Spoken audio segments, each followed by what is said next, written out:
Assalamualaikum warahmatullahi wabarakatuh. Ketemu lagi bersama saya Nur Solihin Insani dalam channel Insan Pijar, menjadi insan pintar dengan belajar.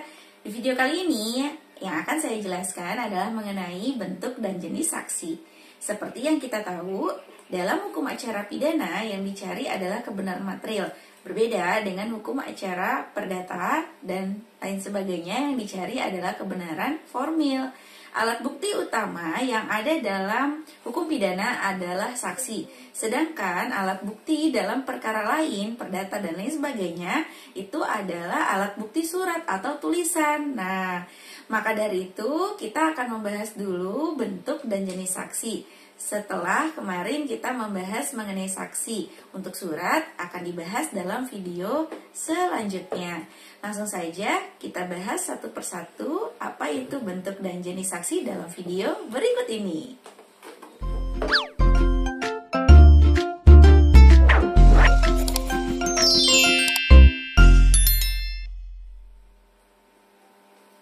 Kita mulai dari bentuk saksi. Bentuk saksi itu ada 3 macam. Nah, yang pertama adalah saksi a-charge. Nah, saksi a-charge maksudnya adalah saksi yang menguatkan tuntutan penuntut umum. Dengan kata lain, saksi a-charge di sini adalah saksi yang memberatkan bagi pihak terdakwa. Itu yang pertama.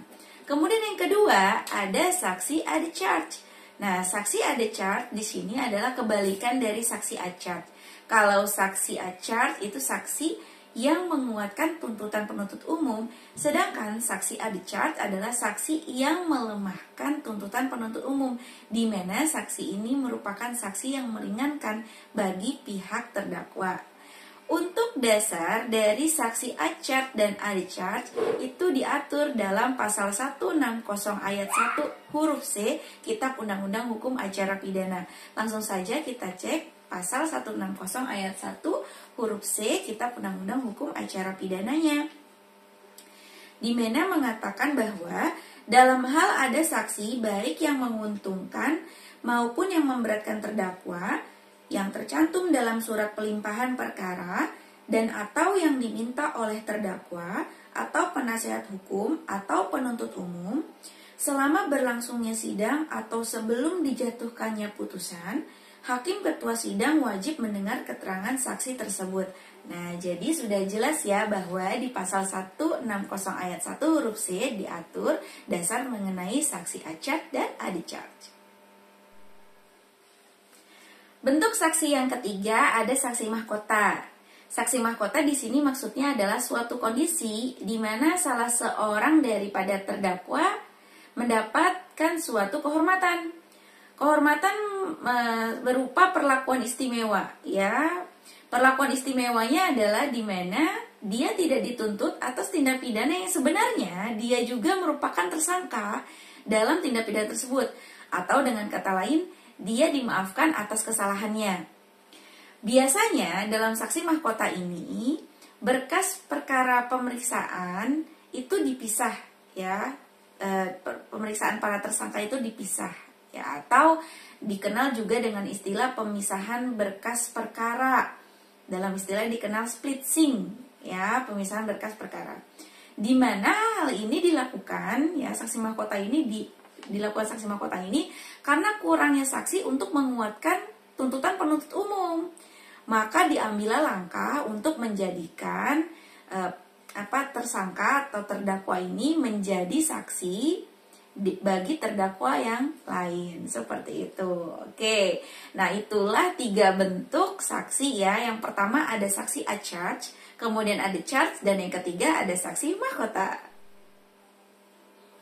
Setelah kita tahu bentuk saksi ada 3, kita masuk ke jenis saksi ya. Jenis saksi itu ada 9. Di mana yang pertama, jenis saksi yang pertama adalah saksi relatif en beffe, ya. Jenis saksi ini adalah saksi yang tidak bisa didengar keterangannya karena usianya belum genap 15 tahun. Mereka bisa ya didengar keterangannya tapi tidak sebagai saksi. Ya. Di mana saksi relatif ini diatur dalam pasal 171 Kitab Undang-Undang Hukum Acara Pidana. Itu saksi yang pertama ya, jenis saksi yang pertama. Jenis saksi yang kedua ada saksi absolut and buffer. Ya. Di mana saksi ini adalah mereka yang tidak bisa memberikan kesaksiannya karena adanya hubungan darah sampai derajat ketiga. Dasar hukumnya di 168 Kitab Undang-Undang Hukum Acara Pidana. Jenis saksi yang ketiga ada saksi verbalisan. Saksi verbalisan ini disebut juga saksi penyidik. Ya, di mana saksi penyidik yang berfungsi untuk menguji bantahan terdakwa atas kebenaran BAP yang dibuat oleh penyidik itu. Nah, dasar-dasar daripada saksi verbalisan ini belum diatur dalam peraturan perundang-undangan, tetapi dalam praktiknya sering ditemukan. Itu saksi verbalisan. Kemudian yang keempat ada saksi diam atau saksi bisu. Nah, saksi diam atau saksi bisu ini bentuknya adalah sidik jari, kemudian ada bercak darah di lantai, dan lain sebagainya. Itu masuk ke dalam saksi bisu atau saksi diam. Kita masuk ke dalam jenis saksi yang kelima. Jenis saksi yang kelima adalah saksi bersuara. Nah, tadi kan saksi diam tuh, saksi bisu ya. Sekarang saksi bersuara. Saksi bersuara ini adalah saksi yang ditemukan oleh hakim maupun penuntut umum. Berupa apa contohnya? Contohnya adalah surat ya, atau tulisan-tulisan, atau visum et repertum. Itu masuk ke dalam bentuk saksi bersuara. Bentuk saksi yang keenam ada testimonium de auditu. Nah, testimonium de auditu adalah saksi yang mendengar dari orang lain, dari pihak ketiga, di mana jenis saksi ini adalah jenis saksi yang tidak tidak harus didengar gitu keterangannya. Karena kenapa? Karena dia tidak memenuhi unsur daripada saksi yang terdapat dalam pasal 1 angka 27 Kitab Undang-Undang Hukum Acara Pidana. Apa? Melihat sendiri, mendengar sendiri, dan mengalami sendiri tindak pidana tersebut. Nah, dia tidak memenuhi unsur itu, maka dia disebut sebagai saksi testimonium de auditu. Jenis saksi yang ketujuh ada saksi yang berdiri sendiri. Nah, saksi berdiri sendiri-sendiri itu diatur dalam pasal 185 ayat 4 Kitab Undang-Undang Hukum Acara Pidana. Di mana saksi yang berdiri sendiri ini adalah saksi yang tidak melihat secara utuh rangkaian kejadiannya. Nah, tetapi terdapat persesuaian antara para saksi, antara saksi 1, 2, 3 yang berdiri sendiri tersebut, sehingga membentuklah suatu cerita atau suatu rangkaian peristiwa. Itu saksi yang berdiri sendiri-sendiri ya. Ingat 185 ayat 4 Kitab Undang-Undang Hukum Acara Pidana.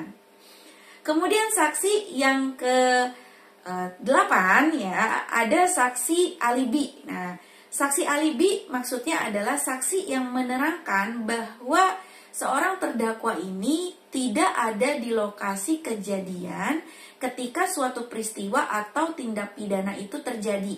Nah, itu disebut saksi alibi. Itu saksi ke-8.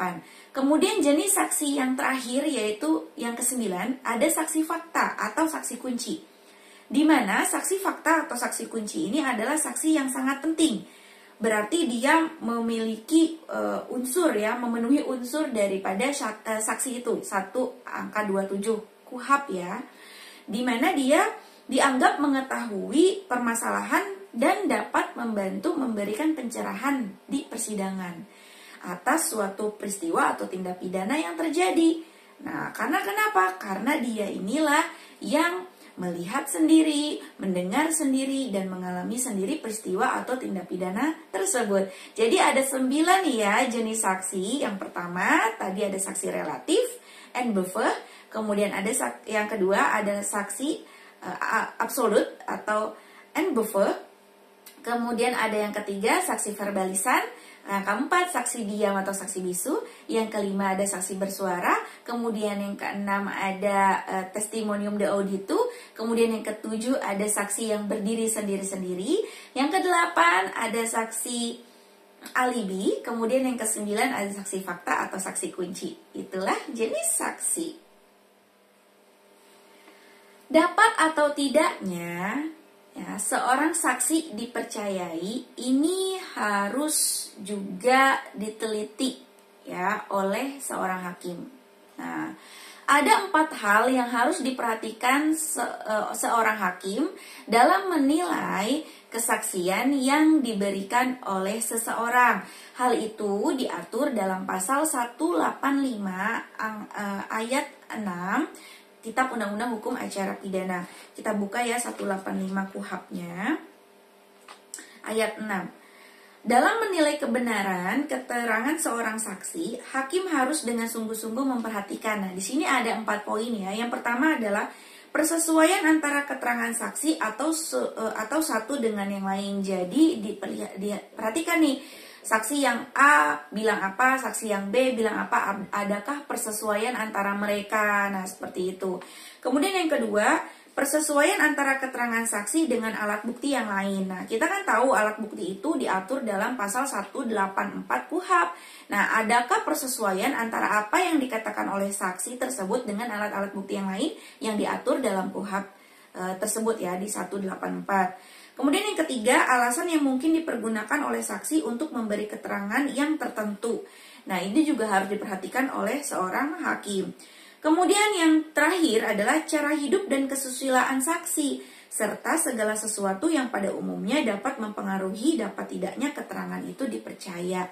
Nah, jadi dilihat nih kesehariannya saksi ini seperti apa. Nah, untuk yang poin yang ketiga itu nanti berkaitan dengan subjektivitas ya, untuk menemukan objektivitas. Jadi jangan sampai saksi itu nanti subjektif, bukan objektif. Kemudian cara hidup dia, kesehariannya bagaimana di lingkungannya, kemudian kesusilaannya bagaimana gitu. Itu juga harus dinilai oleh seorang hakim untuk menentukan dapat tidaknya keterangan seorang saksi itu dipercaya. Oke, itulah penjelasan saya dalam video ini mengenai bentuk dan jenis saksi. Semoga apa yang saya sampaikan bermanfaat. Mohon maaf apabila ada salah-salah kata. Saya akhiri, terima kasih. Wabillahi taufiq wal hidayah. Wassalamualaikum warahmatullahi wabarakatuh.